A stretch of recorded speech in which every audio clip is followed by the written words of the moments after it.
दोस्तों सूर्य अस्त के समय में कौन कौन सा काम नहीं करना चाहिए, चलिए इस वीडियो को देखते हैं। दोस्तों सबसे पहले अगर गरीबी नहीं लाना है, पैसा कमाना है, तो सबसे पहले कोई भी महिलाएं अगर संध्या के समय में नमक मांगे तो भूल करके भी नहीं देना चाहिए, क्योंकि नमक जो होती है लक्ष्मी माता की चीज़ होती है। अगर शाम के समय में किसी भी आदमी को नमक देते हैं तो आपके घर में बीमारी फैलेगी और जितना भी लक्ष्मी माता आपके पैसे देने वाली होगी वो उनके घर में चले जाएगा और आप लोग के घर में बरकत बिल्कुल नहीं होगी। और संध्या के समय कोई भी सिंदूर मांगे तो नहीं देना चाहिए। सिंदूर जो है सुहाग का चीज़ होता है, कभी भी सुंदर दिशा में होकर के सिंदूर लगाना चाहिए। ये नहीं कि दक्षिण दिशा में जो है अशुभ माना जाता है। कभी भी ऐसा काम करते हैं तो आपके घर में बरकत नहीं होगी, गरीबी ही गरीबी आएगी और आप लोग एक दिन कंगाल हो जाएंगे। तो ऐसा काम बिल्कुल ना करें।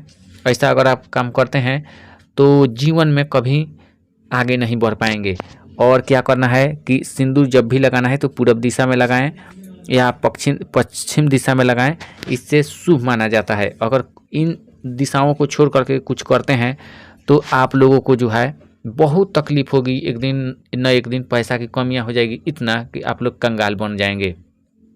चलिए तीसरा चीज़, अगर बेलन चौकी किसी को देते हैं संध्या के समय तो खाना बनाने से पहले तो आपके घर में गरीबी आएगी ही आएगी। किसी को नहीं देना है, नहीं किसी से लेना है। अगर ऐसा करते हैं तो आपके घर में इतना गरीबी आ जाएगी कि आप देख करके चौंक जाएंगे और आप जितना भी पैसा कमाएंगे वो उनके पास में चला जाएगा, देवी दुर्गाओं के कृपा से। इसीलिए संध्या के समय में एक काम न करें बिल्कुल भूल करके। दोस्तों चलिए पैसा जो है पर्स का पैसा अगर आप संध्या के समय में किसी को देते हैं तो आपके जेब पूरा जीवन भर खाली रहेगा। ये बात आप लोग ध्यान में जरूर रखें।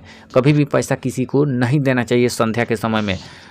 हजारों नहीं लाखों करोड़ों आदमी इस बीमारी से ग्रसित हैं, तो इस बीमारी को मिटा देना चाहिए। किसी को 1 रुपया भी नहीं देना चाहिए संध्या के समय में। अगर आप देते हैं तो आपके घर में गरीबी ही आएगी और आप कंगाल बन करके हमेशा के लिए रहेंगे।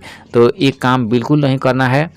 संध्या के समय में पैसा 1 रुपया से लेकर के 8 आना भी नहीं देना है। अब चलिए संध्या के समय में कभी भी दीप नहीं जलाना है। बहुत सभी लोग कहते हैं कि दीप नहीं जलाना है दक्षिण दिशा में। दक्षिण दिशा में कभी भी दीप नहीं जलाना है, कभी भी पूरब दिशा और पश्चिम दिशा में जलाना चाहिए दीप। अगर ऐसे करते हैं तो आपके घर में बरकत होगी। बहुत सभी लोग संध्या के समय में दीप नहीं जलाते हैं। संध्या के समय में दीप जलाना चाहिए पूरब दिशा, पश्चिम दिशा, उत्तर दिशा, और इन दक्षिण दिशा में कभी नहीं जीवन में, नहीं तो जो है बरकत नहीं होगी। और कभी भी पोछा लगाएं, झाड़ू लगाएं तो कभी भी संध्या के समय में न लगाएं, नहीं तो रूठ करके माता लक्ष्मी आपके घर से निकल जाएगी और दूसरे के घर में आइट साइड में चली जाएगी। आप लोग हमेशा के लिए कंगाल रहेंगे। इतना बात आप लोग ध्यान में जरूर रखें। थैंक यू दोस्तों।